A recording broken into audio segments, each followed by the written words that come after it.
Bonjour, c'est Aurélien. Alors aujourd'hui, nous allons voir la différence entre un actif et un passif et pourquoi c'est très important pour votre patrimoine de comprendre comment fonctionnent les actifs et les passifs. Alors, on va prendre un premier exemple. Un passif, par exemple, ça va être une voiture, une télé, et tous les biens qui vont vous coûter de l'argent. Une voiture, pourquoi c'est un passif? D'une part, la voiture, vous allez l'acheter, par exemple, 20 000 euros en année N. En année N plus 1, votre voiture, elle va avoir des côtés, elle vaudra peut-être plus que 16 000 euros. En année N plus 2, ce sera peut-être 12 000 euros. Donc vous vous rendez compte que tous les ans, vous allez perdre de l'argent sur cette voiture. Donc c'est bien un bien qui vous coûte de l'argent, qui rentre dans la catégorie des passifs. En plus de ça, pour faire fonctionner la voiture, vous allez devoir dépenser de l'argent pour payer l'assurance, pour mettre de l'essence, pour l'entretenir.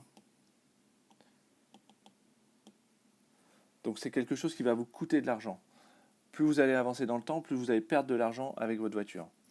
A l'inverse, un actif, c'est quelque chose qui va vous rapporter de l'argent. Alors il y a plusieurs classes d'actifs importantes. On va retrouver l'immobilier, on va retrouver la bourse et les marchés financiers. Certains vont mettre l'or dedans. Ça, on pourra voir une autre fois pourquoi l'or, c'est pas forcément à considérer comme un actif. Voilà, on va retrouver différents actifs. Et donc, à l'inverse d'un passif, un actif, c'est quelque chose qui va vous faire gagner de l'argent tous les jours sur le long terme. Donc si on prend par exemple sur l'immobilier, admettons que vous achetiez un appartement qui vaille 100 000 euros et qui vous rapporte tous les ans 5 000 euros de revenus fonciers. Donc on se rend compte que c'est déjà une première forme de revenus qui fait rentrer l'appartement en actif, c'est que tous les ans, vous allez avoir de l'argent qui va rentrer. Mais en plus de ça, l'appartement, dans le temps, aujourd'hui il vaut 100 000 euros, mais sur la durée, son prix devrait s'apprécier. Donc si on prend par exemple à 2% par an, ce qui veut dire qu'au bout de 20 ans, votre appartement qui valait 100 000 euros, vous allez par exemple en vendre 150 000 euros.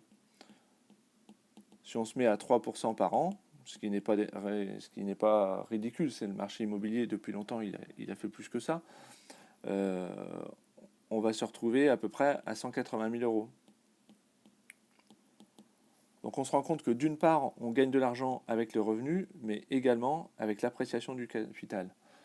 Donc investir dans les actifs, au début, ça peut paraître beaucoup d'argent, acheter un appartement ou des choses comme ça, mais sur le long terme, c'est vraiment quelque chose qui va vous rapporter et qui va vous permettre de vous créer un patrimoine.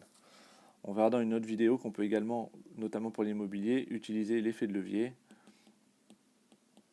pour acheter l'immobilier sur le long terme sans mettre forcément les 100 000 euros d'apport. Je vous dis à bientôt dans une prochaine vidéo.